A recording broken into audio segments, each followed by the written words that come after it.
you like me? Would you like me to be the one that just says like whatever? That says the things. Yes. No, I think I've got it. Okay. Go. This is Side Character Quest. Welcome, listeners, to Side Character Quest. I'm introducing you. Your host you can introduce is... however you want, whatever order. Okay. I just do not say last names. Great. Perfect. Yeah. I was going to say, don't say my last name. Mm-hmm. That would be great. Because my first name is Lexie, and that's pretty Googleable. So, welcome, listeners, to Side Character Quest with your host, Ty. Hello, and your guest, Lexie. Hey! Whoa! What? So for the past couple of character arcs, I think it's 9 episodes at this point, you've pretty much just had me and my friend Eli, who we've both played D&D together a whole bunch, and this is going to be the first character arc with somebody new, and it's also going to be the first character arc with somebody that I've never played D&D with before. So Lexie, would you mind just telling everybody, what sort of experience do you have with Dungeons and Dragons? We're just gonna real quick intro who you are, then we're gonna intro who your character is, and then we're gonna go into the game. Great. So my experience with Dungeons and Dragons is fairly limited, other than listening to a bunch of actual play podcasts. And even the actual play podcast that I think I've listened to the most hours of has not done Dungeons and Dragons. So I'm slightly more familiar with the Powered by the Apocalypse system, despite having never played any Powered by the Apocalypse games. I keep buying them and then printing them out on my work printer, and I've bought Fallen twice, I think, and then never getting around to actually making the thing happen with my friends. Gotcha. That said, I have played Dungeons and Dragons maybe 3 or 4 sessions. I played a Dragonborn bard named Scrapper Merkdance, Nice. who was I was really proud of this character. She was a gutter punk musician who had run away from politically powerful Brangelina style parents. Oh, that's so good. And I was maybe gonna throw my DM for a loop because I didn't tell him about this. I was like, I know who this is my character. But then I wasn't going to tell my DM that until he introduced somebody politically powerful, and then I would either say mom or dad or something like that, and just and then I can't keep anything a secret. So I ended up telling him, and we were gonna get there, but the other players in the character, they don't know yet, and also there's been some personal life stuff going on, so we haven't actually picked it back up. So anyway, eventually that's going to come out, and I'm very pleased with that. It's a fun time.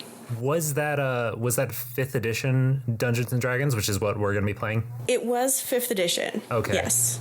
And that was fairly recent. For some reason, I thought that you had tons of Dungeons and Dragons experience. I don't know why that was, but no. No. This is why you might think that. I was, let's say, moderately involved in setting up a wiki for a very popular Dungeons and Dragons podcast.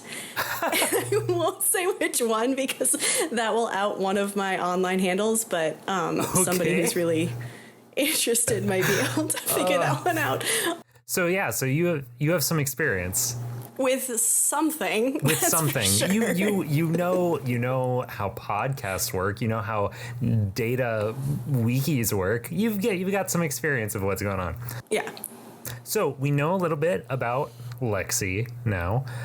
So tell me a little bit about the character that you're going to be playing, because going into this, I know next to nothing about who you're playing or what you're doing. Just give me an overview of name, class. For the sake of the people that care, the level that you've set her at, her or him, great. I don't know. Yeah, so great questions all around. The name is Annie. Okay. And that's because I have a very specific look for this character. It's based on when Ty first contacted me about how to create, or what, that this was going to be a thing. And I sort of said I had a couple ideas, and one of them was this artwork that I had seen in an alley recently. It was this mural. And it's by a man who does a bunch of murals around sort of the Mid-Atlantic region. and his name is Anyiken. I have it pulled up. Anyiken Udofia. And he is a Nigerian American man who does these just like gorgeous murals. I'll share this on our Twitter or in the show notes or something. So it's a mural who based on Erykah Badu and Sun Ra, but like Erykah Badu is holding this giant pencil, and he does a series of like great like women with pencils and as sort of weaponry, and then Sun Ra is in like the space above her. And she's got this great hat on and like sort of wearing a robe that could be described as a wizard's robe. And she's got like a jewel on her wrist, and it's just like super gorgeous. And I sort of took a picture of that and was like, next time I make a character, this is who it's going to be. That's so good. So she is a wizard, and she's focused on botany. Okay. And nature stuff, but specifically trees. Trees, nice. And if it's the right season for it in world, in universe, flowering trees. Flowering trees. I would say that sure. Let's say that it is. I don't think I said anything in the last arc. So this is happening around the same time as the last characters thing, and I don't think I said anything there to specify a time of year. So except that it's not like dead of winter. So yeah, let's say that it's around the flowering time of year. Let's say it's springtime. I love it. Springtime in this world. Tell me, where would your character live? Does she live out in the? It was a she, right? Yep, she. Okay, Annie. Annie, does she live in a city? Does she live in like a small town out like in a hut by herself? Like what's the sort of situation that she would gravitate towards? That's a great question. If it doesn't matter, I encourage you to just say whatever the first thing that comes to your mind is. Right. So I think I chose the background far traveler. Okay. Or something like that, which could be, like the two that stuck out to me were folk hero or far traveler, and that's because that's what the app has as it's like suggested, it has the suggested backgrounds. So I think that she lives out in the forest, in sort of a yurt that could probably be converted and taken away somewhere else. Okay. So she, depending on how this works for the story and what the time frame is, she might have been there for a week. She might have been there for 6 months. She might have spent the winter in town, for instance, and now it's springtime or near the town. But I think that she's not from here. Okay, cool. So I'm gonna build off of that. So in this world that you're in, it is a fairly peaceful place. There's a bunch of small towns. There's a few large cities. There's a large river. There's a big lake, and surrounding all of this, sort of at the edge of the known world, there's a massive wall that nobody has ever been past. That's not really relevant to anything that will come up during your playthrough, but I'm just setting the scene so you know what's up. You sorry, you cut out when you said massive blank. So that nobody has ever cut out. I was just like, man, those were the most two important phrases in that sentence. And the internet decided to hate them. A massive duck that is just like hanging out on the edge of the world. There's just like this that rubber really ducky big duck that goes to like Minnesota lakes and stuff. No, it's a massive wall. Wall, got it. I figured it had to be wall. Yeah, it's like a wall, like inhuman, like larger than you would reasonably expect someone to be able to build. Gotcha. Like it's just very, very big. As far as you know, no one's ever been past that wall. And I'm just spoiler alert, nothing in this episode is going to, or in these episodes is going to change your knowledge about that. Okay. Over the past few weeks, you guys have been experiencing like some slight earthquakes and stuff, and there's a little bit of unrest, but nothing like too crazy has been going on. Okay. Nothing too far out of the ordinary. And the thing is, though, you have been waiting for something. You have had something that you've been wanting to work on for a while, some sort of spell, some sort of project, some sort of alchemy, something you have been working towards that has needed these mushrooms from the south, and you are on your way to a marketplace to sort of a trading post marketplace kind of thing to pick up those mushrooms. What is it? What's a project that you have been working on that has needed these as an ingredient? Yeah, great question. Do you want to go like super D&D with this or like conceptual whatever with this? I am willing to do whatever. Like this could be like purely research. This could be like what are you thinking? What is the thing that comes to your mind? I'm thinking about the different spells that I could be working on. But basically, I'm working on a spell, and I'm not sure which one it is yet. My character knows. Annie knows which one it is. Okay, you're working on some sort of big spell, and right, like a warding circle was one of those spells that I just sort of looked at. So I'm gonna say it's I need the mushrooms as part of the. What I'm doing is using the plant life around me to create a safe space magically by being able to create warding signposts all around. And so the mushrooms are a necessary ingredient for that. Yes, and this is a thing that you've been thinking about for a long time. You've been working on it, and over the winter, you finally figured out some aspects of it that are like, yes, finally, I think I can do this. I just need the ingredients. So you are on your way to this marketplace to pick up those mushrooms from a particular person that you had asked to get them, and you need them by a particular date because the spell that you are trying to work on involves aligning things with. It's a seasonal thing. It's a seasonal spell. And it's something that's there's a deadline. The trees, they have to be flowering. Yes, there's a deadline coming up. And so you are on your way to this marketplace. How are you getting there? Are you getting there by like horseback, hitchhiking, just cart? What are you doing?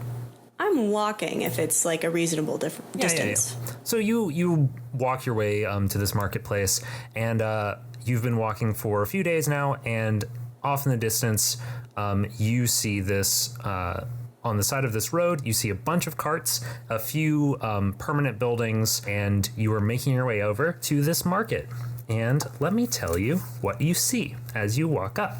You see antique stores, you see specialty food places, you see some specialty clothing shops, some tools like quills, brushes, you see a small specialty armory, a few like little toy carts and things like that. You realize, you're like, I've had some money. I think I'm going to, you have some money, and if you want, before you go and buy your mushrooms, before you stop by that cart, you can treat yourself a little bit. You've got some gold on you. Excellent. So what catches your eye? Like what would you go to first? I would stop and see if there are any like beautiful blankets. Okay. Yeah, to make my campsite a little bit more homey or softer.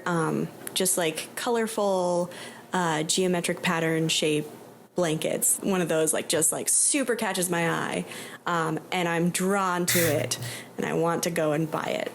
All right. So you walk over to this cart that's got just tons of different fabrics, and a dwarf walks out, and let's roll.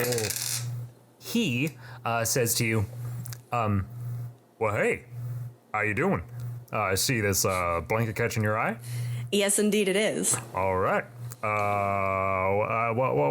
What can I do you for? You want one of these, two of these, three of these? Listen, I gotta. Sorry, I'm pushy, but I really need to move some product. Well, it is springtime. I bet blanket sales are probably a little. Yeah, it's yeah. Little on the out. So, what's the price that you're looking for one of these? Oh man, for a nice old thing like this, I'm like 25 gold. 22 gold. 25 gold. Well, okay. Here's the deal. If you can knock it down to 20, I can buy 2. But if you keep it up at 22, I can only buy 1. He sort of scratches his beard, his reddish beard, and he says to you,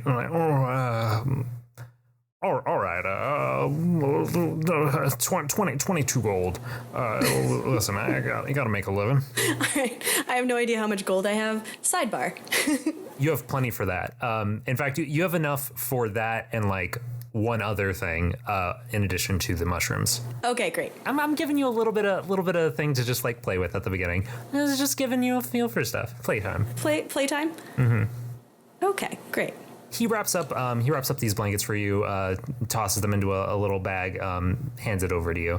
And you've got this in your pack, and you got some nice little blankets. Great. And then I'm gonna go get the mushrooms. As you're walking over to grab the mushrooms, you see a little cart with some toys and stuff on it. You see a cart that has like some melons. You see another thing that has some fancy daggers, and then finally you get to a spot that's selling what looks like specialty herbs and spices.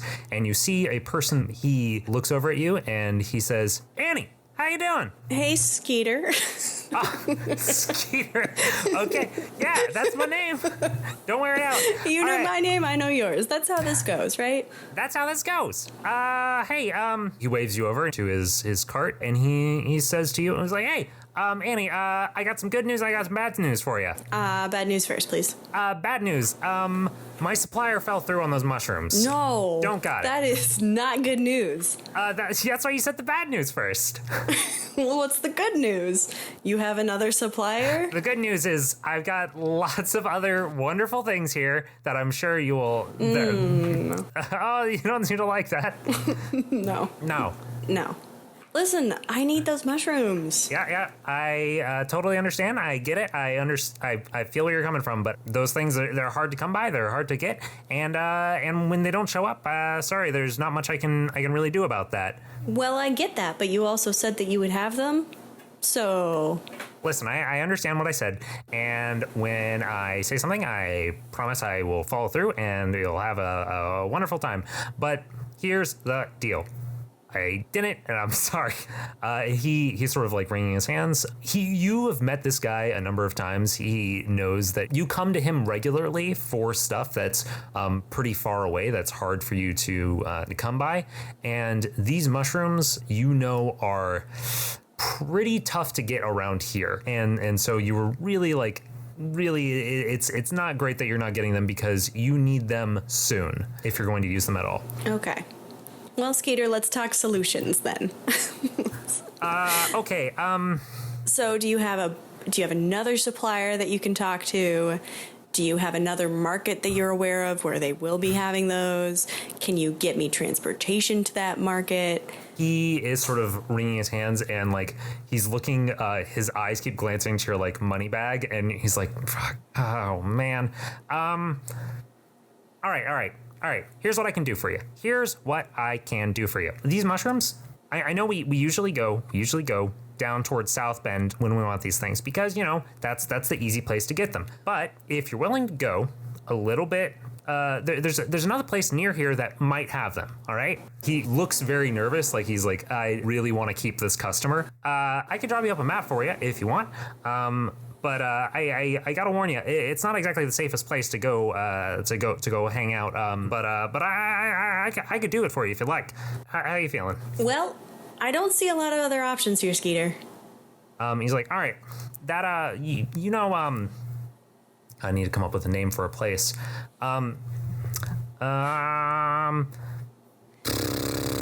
Belfort. Belfort. You know Belfort Forest, off northeast of here? Yeah. Yeah. So, listen, Belfort. They've got some ruins over there, and I gotta warn you, they're not exactly the safest area of the woods, but they should have. I happen to know that these mushrooms do grow around there. I just they got some. Wolves and crap over there that I don't usually like to have my suppliers deal with. Not usually worth the trouble. But if you need these things like right away, I can give you a map. I help you out. You could go that way. Okay, so like this, Skater, in your estimation, and you know that I value our professional relationship here. You give me the things I need. I enjoy working with you, so I want to keep this up. So there's no other way that I could get this within the next, let's say 14 days or so. I mean, South Bend is like a few weeks south of here, so I mean, unless you're like, it's not really gonna happen. That's like the next closest place. Listen, I'm sorry. I know. This is not exactly ideal situation, but like this is honestly the only place you're gonna be able to find these things. All right, let's do some map following. Cool. Pretend she said something way cooler there. All right, I'll edit in something way cooler. Yeah, exactly. Like a one-liner that's just like, yes. Yes. Do you want to pick up anything else while you're at this place? They got any bikes? No, they don't have any bikes. And unfortunately, so you're walking around, you look, you see some horses tied up, but you don't see any for sale, unfortunately. Yeah, I'm not going to steal a horse. I thought about it for like half a second because I feel like that would be a great visual, but it's not, the situation is not nowhere near dire enough yet to steal a horse, so. Yeah, that's fair. Yeah, so I guess I just sort of look around. No, you know what? I'm going to buy myself an ice cream. It's going to be a long trip. Oh, nice. Yeah. So I buy myself an ice cream. You go over to a like nice little stand where there's some specialty foods, and you see a wizard casting a slight cooling spell, and they make some ice cream for you and plop it into a little waffle cone and hand it off to you.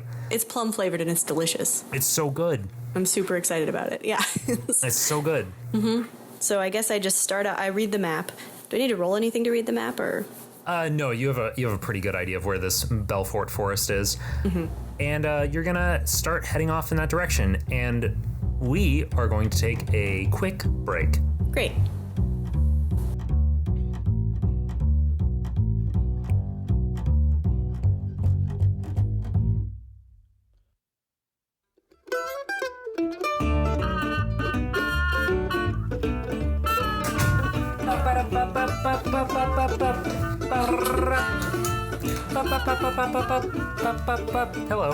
Hello.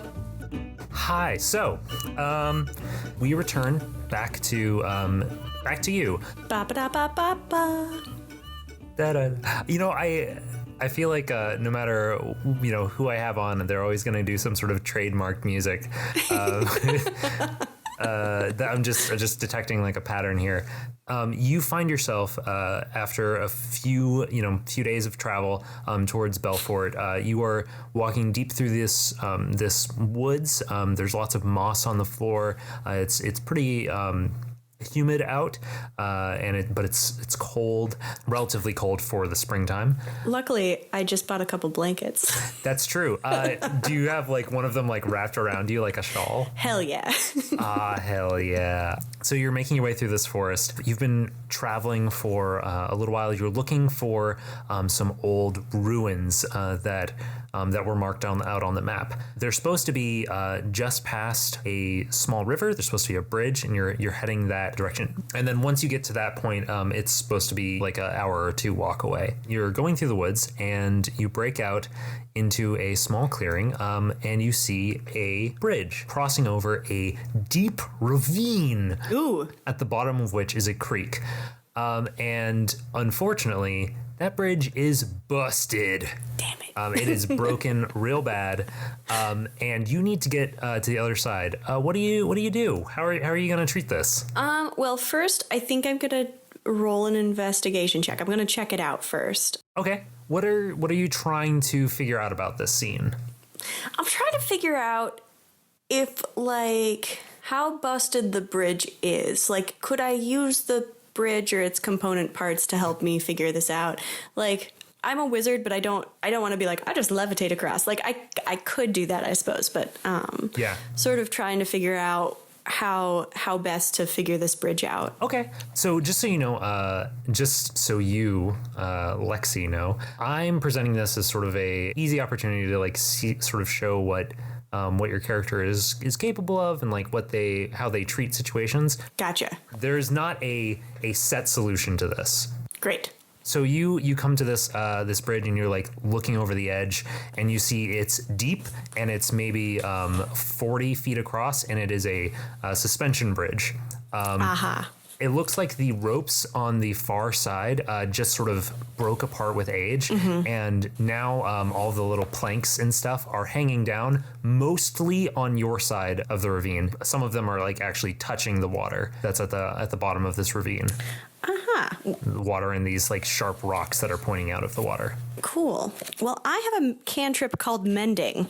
Okay. Which seems like it might come in handy. I decided for my cantrips they would be Mending and Dancing Light. I think I get 2. Do I get 3? I don't know exactly. I'm not good at rules. Sorry, D&D people who are very excited about rules and are like, but the rules give you the structure to tell the story. I know. I'm just not good at them. That is all right. So I have Mending and Dancing Lights, and I think Dancing Lights won't do anything for me in this situation. You don't know. It can be very useful. The cantrip is a transmutation cantrip, and the casting time is a minute, and the range is touch. And I need a couple of lodestones. I don't exactly know what that means. Basically, that would be the material that you can forgo since you have your wand. Gotcha. Okay. Or your pencil or whatever. My pencil thing. All right. Well, okay. This is how I think this goes down. Cool. Oh, man. A leaking wineskin is one of the things that is mentioned in the book. What? That's something that I could mend. I'm going to mend a bridge instead. This is what I'm envisioning. I'm envisioning that I do 2 things here. One of them is that I look at this bridge and I trace what it would look like whole with my pencil into the ground. And then I touch my pencil to the 2 like bridge, the strings. And then hopefully, according to the roll, if I do it well, roots will come out of the ground and like grow through and around this is so good. Excellent.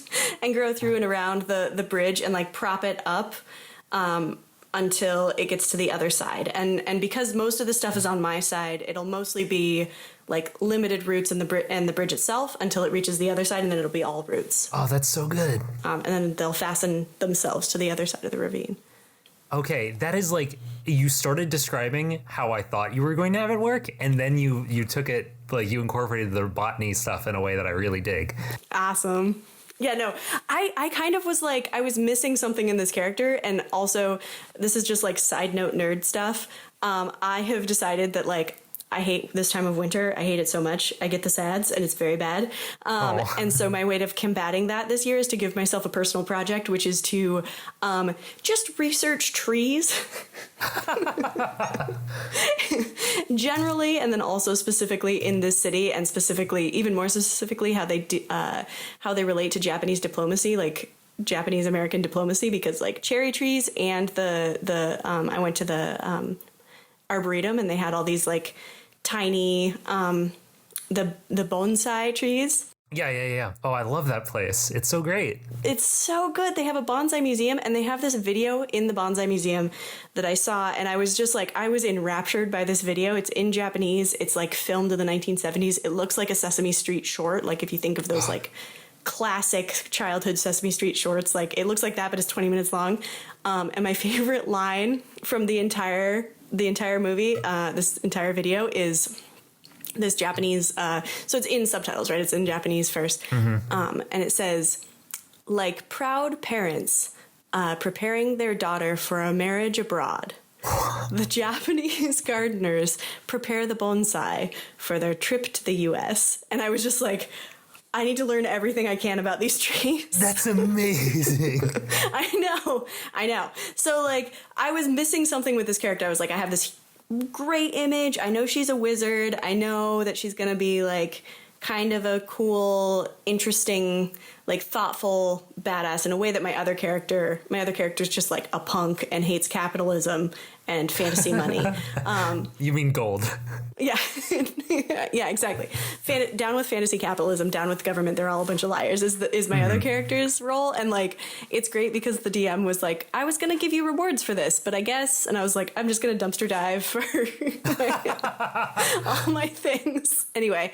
But then you said like, you're interested in botany, right? Or your character's going to be, and I was just like, yes, that is it. I don't know if I said that and forgot about it or if like that was. I had suggested a few different things as just like potential ones, and you said, ooh, botany. Right. And so when I checked in with you later to be like, hey, are you sure that's what you wanted?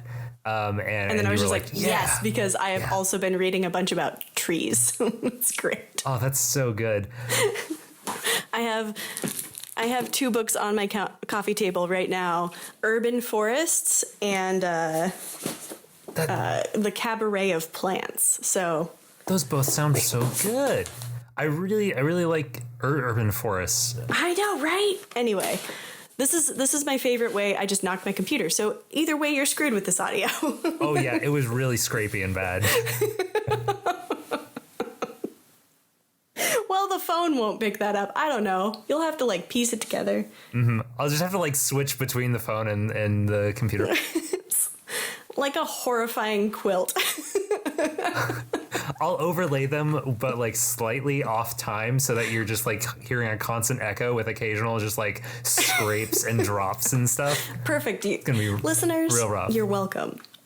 Yeah, listen, you guys, we're figuring it out. I still like, we're making it work. We're living life. We're making it work. It's fine. It's fine. It's fine. Anyway, so I should probably roll a die, which I'm very nervous about. So, what does mending actually say about how it works? Great question. Does it just say it works or what? Well, let's see what happens to the torn wineskin. Hey, player's manual. This is stunning audio, I'm sure. Listeners, I hope you don't mind us just sort of like chatting it up and stuff. Listen, this is my first time having somebody that I've never played D&D with before. I'm figuring it out.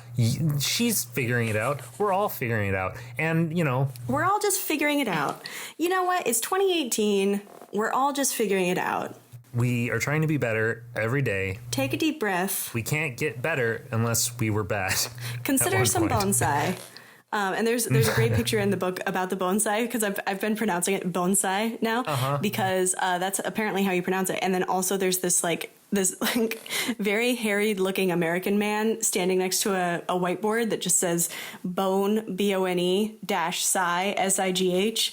And like, it's like, honestly, same, like, oh man, like, I feel like that happened a lot to a lot of characters in the last arc, which is a joke that Lexie could not possibly get. No, it's true. I think there's only like 3 episodes out yet. So as of today, there are 4 episodes out. Only the very first episode of Sir Roderick's arc, which will tie back to this arc in interesting ways. Oh, excellent. That I don't know anything about. Let's see. Okay. So the spare repairs a single break or tear in an object you touch, such as a broken chain link, 2 halves of a broken key, a torn cloak, or a leaking wineskin. As long as the break or tear is no larger than 1 foot in any dimension, you mend it, leaving no trace of former damage. This spell can physically repair a magic item or construct, but the spell can't restore magic to such an object. All right, so it's large. So I'm gonna say that because you are doing something that is beyond the normal capabilities of the spell, but you have time. You're not trying to do this in a single turn. You're not trying to do this during combat. You're just doing it over the course of your life. I'm going to say that it takes you like 15 or 20 minutes to cast the spell. Okay. But you will have to make a roll, like an arcana roll of some sort, to see if you were successful. And I will put a difficulty check of 10 on that. Cool. So I think my intelligence is +3. Is that the spellcasting modifier? I believe it is. There might be. I think you might do that. Huh? I think that's what the McElroys say. I think that is. I think you do that. Yeah, I think it's just that. So then I roll. What level are you, by the way? Great question. I'm gonna say 3. Okay, cool. This is me. Two things are going on here, listeners and also Ty. I'm not real good at this game. That's perfectly fine. Second of all, I'm not real good at this app that I'm using to like be my character sheet. So the book was like, hey, if you're a wizard, you should probably put all your stats into intelligence. And I was like, that makes sense. And then on the app, it said autofill. And I was like, great. And I autofilled. And it turned out that my strength was +3 and my intelligence was +1. And I was like, well, but the book said... How did that happen? So I'm just visually very buff, but like I switched those two stats. So my intelligence is +3, my strength is +1. And I'm a level 2-ish, we'll say. Okay, cool. I could probably like level up and make that more assured on this app and like make sure that anyway.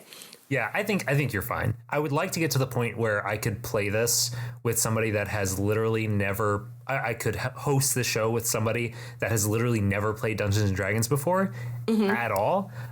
So it is perfectly fine for this to be what's going down. Okay, great. So this is like reverse training wheels, right? Like you're super good at this. We put the training wheels back on. And then eventually you'll be on a trike with somebody else, maybe. Yeah, exactly. Okay, awesome. So give me a roll. See if you break that 10 mark. Give me a roll. I'm gonna plus 3 it over here, and I'm gonna roll 1d20, and I got a 7. Oh no! That is not great. Plus. Oh geez. I got a 4 plus 3. Oh no. Okay, well that don't work. That don't work. This thing is starting to pull together. The roots are lifting up the bridge, and it's getting about halfway across. And right as the spell is like starting to complete, it just like the roots sort of collapse under the weight of the bridge, and it falls back down. Now you find that that particular method of getting across has failed you. That has super failed me. It has super failed you. So what do you do in this moment of worry? I will say that give me a perception check as well. Okay. What's the modifier on that I should use? Oh, what is the modifier on that? Is that also intelligence? I think it is intelligence. Or is that wisdom? I think it's wisdom. Okay. Big bunny. 18. Super perceptive. Not great at mending. So while you're doing this, you hear some howling off in the distance behind you. You kind of get the impression that there are wolves nearby on your current side of the ravine. Okay. Well, that's like not great. Yeah, and you're confident they are pretty close. So you have a bit of a time limit on figuring out your way across, assuming you don't want to mess with some wolves. Probably not yet. I can maybe knock some puppies around, but okay. I think. All right, I'm deciding. Listeners, this pause is because I'm deciding between levitation, in which I could just fly myself, crouching tiger, hidden dragon style across the ravine, or trying to figure out what rope trick does. I can tell you what rope trick does. Excellent. There, you mentioned another very popular D&D podcast that will go unmentioned, but I'm sure that some of our listeners know exactly what we're talking about. You may recall there was a scene in an elevator shaft where a character dropped out a rope from a sort of extra-dimensional hole. That's essentially what can happen here. Gotcha. And then I would swing Tarzan style across the ravine. Yeah. This is what it actually says for a rope trick. You touch a length of rope that is up to 60 feet long. I'm going to assume that you just have one, or maybe you use one of the ropes that's holding the suspension bridge. Ah. One end of the rope then rises into the air until the whole rope hangs perpendicular to the ground. And then the upper end of the rope goes into a extra dimensional space that lasts until the spell ends. So that's basically like it's sort of latched itself into some sort of extra dimensional hole. So you could put that extra dimensional hole above you, and then you could like swing across on the rope. You could put it wherever. So how you want to do this? I think I do want to do that. I think I want to do rope trick because I'm very excited about rope trick. Rope trick. And like maybe what happened is like the roots just didn't quite get all the way over to the other side. So I think what I'm doing is I don't know how bullshit D&D this is or not, but like, okay, so I have this 60 feet of rope that like rises up from the ground, attaches itself to a portal directly above me. So then the bridge is like hanging directly above my head in this like horrifying like ladder position. Yeah. And then either, depending on how the stroke works, I could like reposition the black hole portal thing to the other side of the ravine. So it just like, and like crashes into the other side. And then attaches itself somehow transdimensionally to the other side of the ravine, or and I sort of shinny my way across. Or alternately, I could climb it like a ladder and then blink it out of existence and just hope that I get all the way across. Okay. So the I might just be assigning my character to death if I do that. So I'm gonna say what I think makes sense here. You go over to the suspension bridge, the sort of stand that's holding it together, holding it to your side of the cliff, and you touch the rope, and you touch the end of the rope that is closest to you. The rope goes taut, being pulled on the far end that's currently at the bottom of the ravine, and then it slowly pulls itself and gets positioned to the other side of the ravine. Ooh. And enters into a extra dimensional portal thing right there. So now the suspension bridge is being held taut across the ravine temporarily as this transdimensional portal is there. Okay, I should probably roll for that, right? I would say no, because this is like an actual like level 2 spell. I would say it just do. I'm gonna. I listened to one actual play podcast for like a very brief period of time, and I think they kept saying like, "I'll take the 10." So I'll take the 10. Okay, cool. Yeah. You take the 10 and it pulls you across, and you can scurry across this ravine and make it to the other side. And there are, you hear those howls. And right as you are getting to the other side of this space, you see these wolves run out into the space that you were just at. They look hungry and they look kind of mean, and you pop off that extra dimensional portal, and the bridge just collapses down into the ravine behind you. Huzzah! Huzzah! It worked! Hooray! Oh, that's great. And I say a quick apology to the plants who I like made do all this root work for nothing. They're fine. Cool. They were just gonna like drink the sweet waters of the other side of the bridge and maybe like mess with that ecosystem a tiny bit, but whatever. It's all good.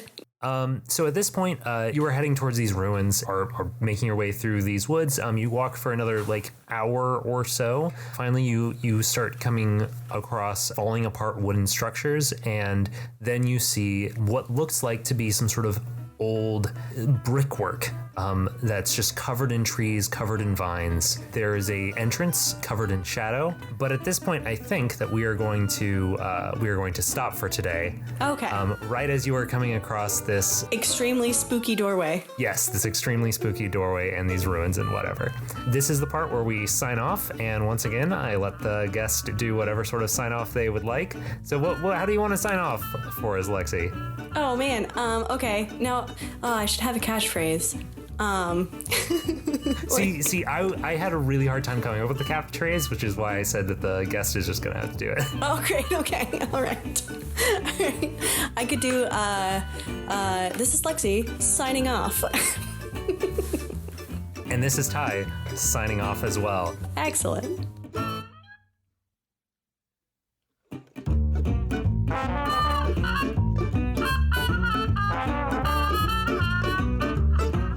Thanks to the Joy Drops for the use of Not Drunk as our intro and outro music. Find them at thejoydrops.com. You can find us at sidecharacterquest.com, at SCQ Podcast on Twitter, or by email at sidecharacterquest@gmail.com. At this point, we don't have tons of messages, so we'll probably respond.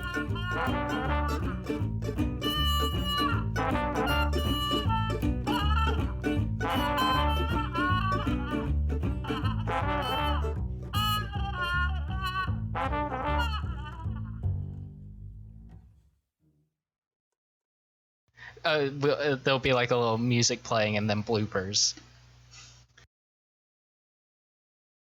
So, basically, like when we're doing this today, I've set this up in such a way that there's not anything super high stakes happening in this play session, just so that we can sort of get a feel for each other and like how we play.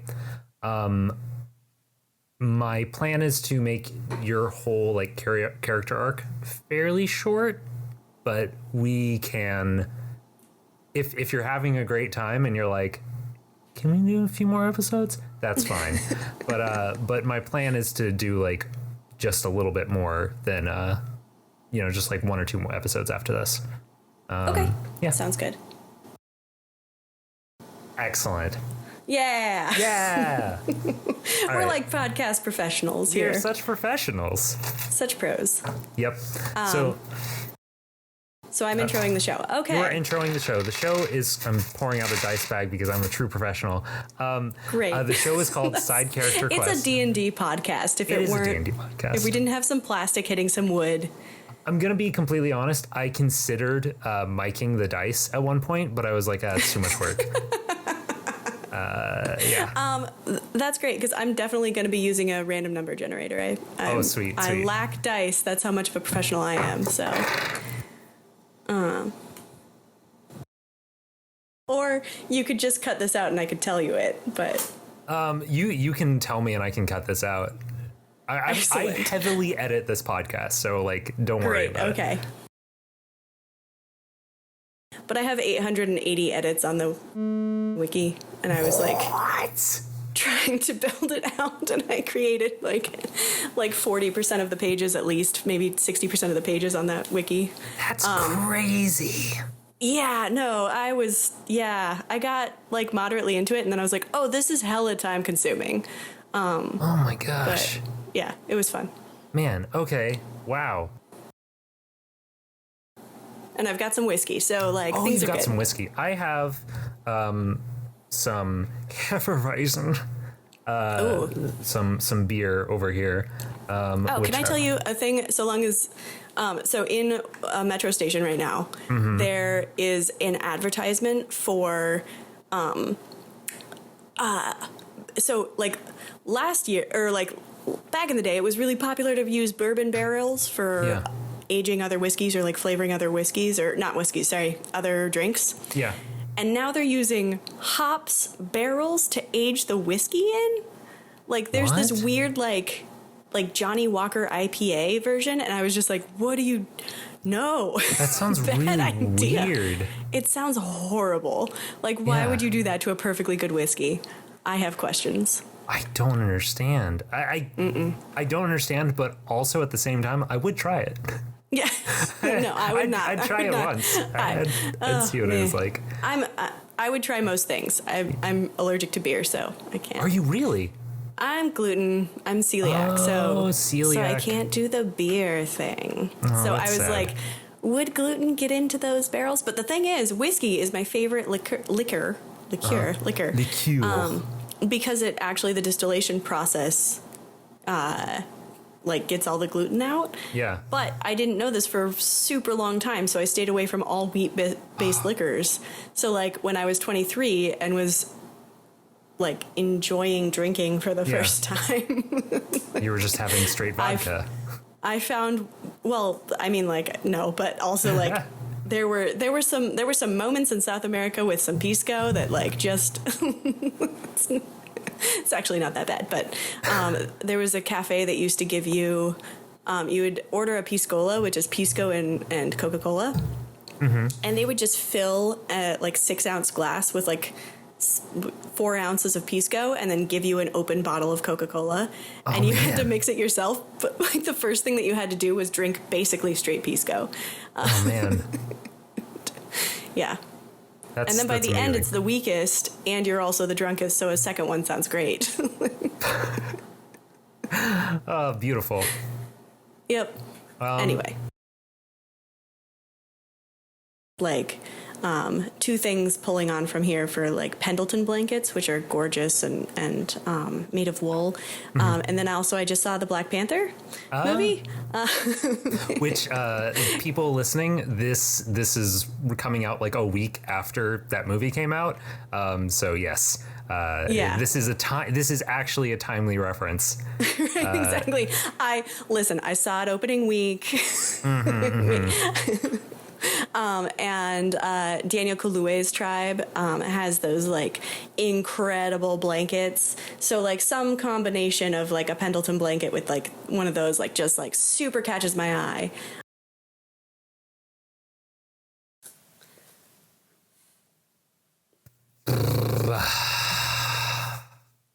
Almost. Is your recording going and everything good? Everything is good.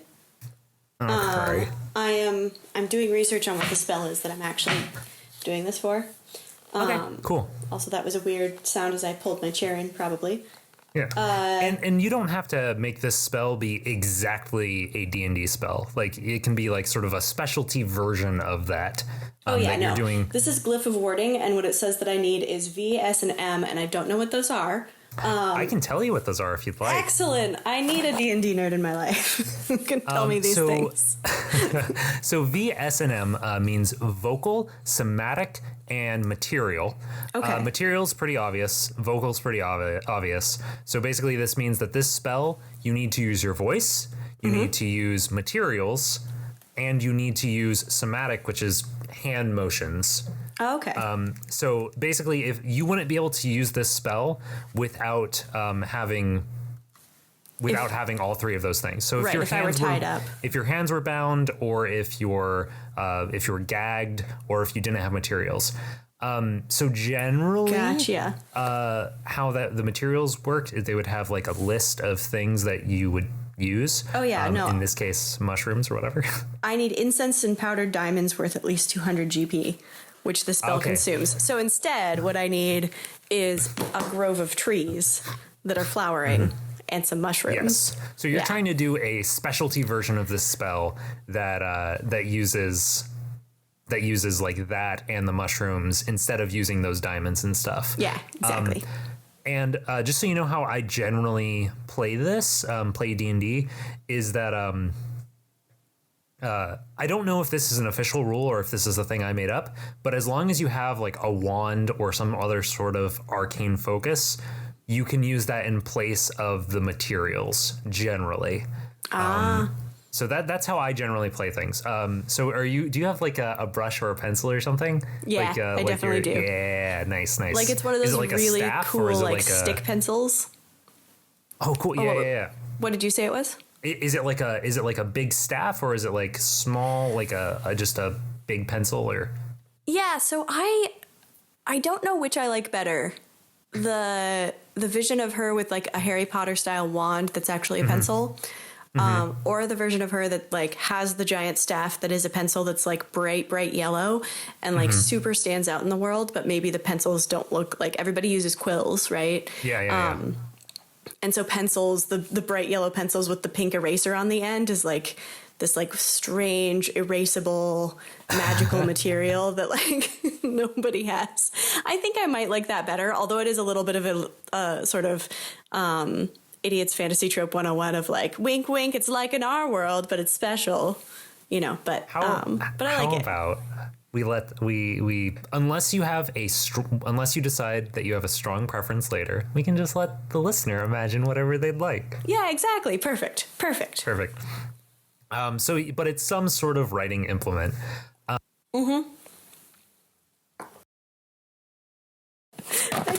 just dropped my phone. Oh, that'll be some fun audio for Ty. Yeah. Yeah. Hey, the computer's going. Okay, so Come back next week, and until then, well, No. Oh, I said it wrong. This is a fortnightly podcast. Oh, no. come back next fortnight.